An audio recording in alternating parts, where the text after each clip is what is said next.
us.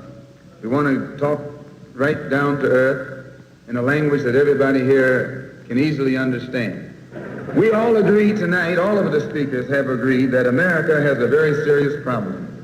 Not only does America have a very serious problem, but our people have a very serious problem. America's problem is us. We're her problem. The only reason she has a problem is she doesn't want us here.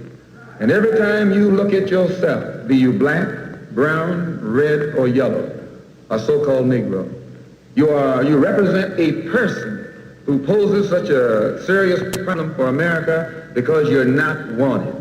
Once you face this as a fact, then you can start plotting a course that will make you appear intelligent instead of unintelligent. What you and I need to do is learn to forget our differences. When we come together, we don't come together as Baptists or Methodists. You don't catch hell because you're a Baptist, and you don't catch hell because you're a Methodist. You don't catch hell because you're a Methodist or a Baptist. You don't catch hell because you're a Democrat or a Republican. You don't catch hell because you're a Mason or an Elk.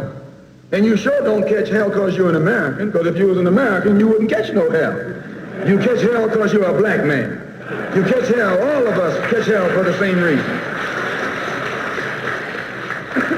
So we are all black people, so-called Negroes, second-class citizens, ex-slaves.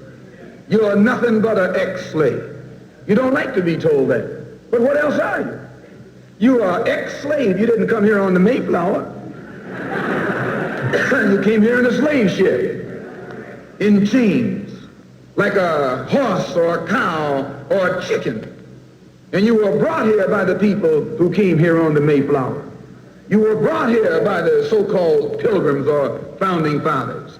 They were the ones who brought you here. We have a common enemy. We have this in common. We have a common oppressor, a common exploiter, and a common discriminator. So once we all realize that we have this common enemy, then we unite on the basis of what we have in common. And what we have foremost in common is that enemy, the white man. He's an enemy to all of us. I know some of you all think that some of them aren't enemies. Time will tell. In Bandung, back in I think 1954, was the first unity meeting in centuries of black people. And once you study what happened at the Bandung Conference and the results of the Bandung Conference, it actually serves as a model for the same procedure you and I can use to get our problem solved. At Bandung, all the nations came together. They were dark nations from Africa and Asia. Some of them were Buddhists. Some of them were Muslim. Some of them were Christian. Some of them were Confucianists. Some were atheists. Despite their religious differences, they came together. Some were communists. Some were socialists. Some were capitalists. Despite their economic and political differences, they came together. All of them were black, brown, red, or yellow. The number one thing that was not allowed to attend the Bandung Conference was the white man. He couldn't come.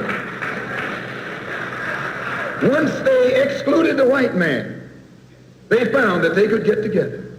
Once they kept him out, everybody else fell right in and fell in line.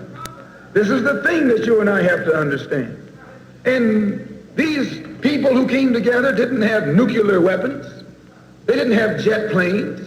They didn't have all of the heavy armaments that the white man has, but they had unity. They were able to submerge their little petty differences and agree on one thing, that though one African came from Kenya and was being colonized by the Englishmen, and another African came from the Congo and was being colonized by the Belgian, and another African came from Guinea and was being colonized by the French, and another came from Angola and was being colonized by the Portuguese.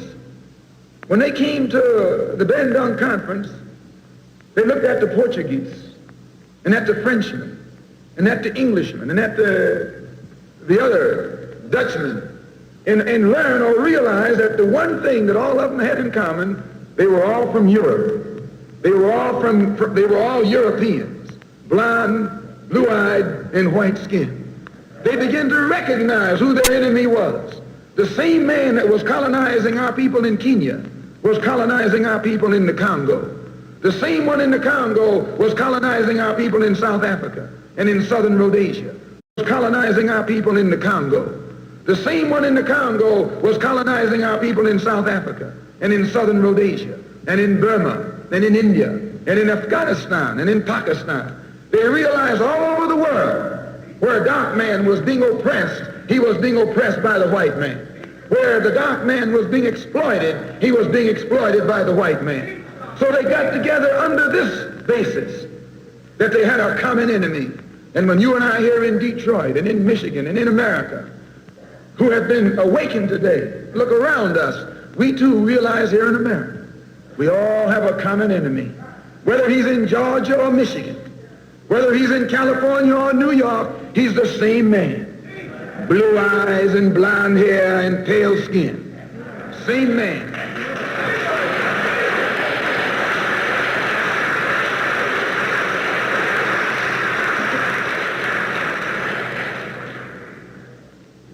So what we have to do is what they did. They agreed to stop quarreling among themselves.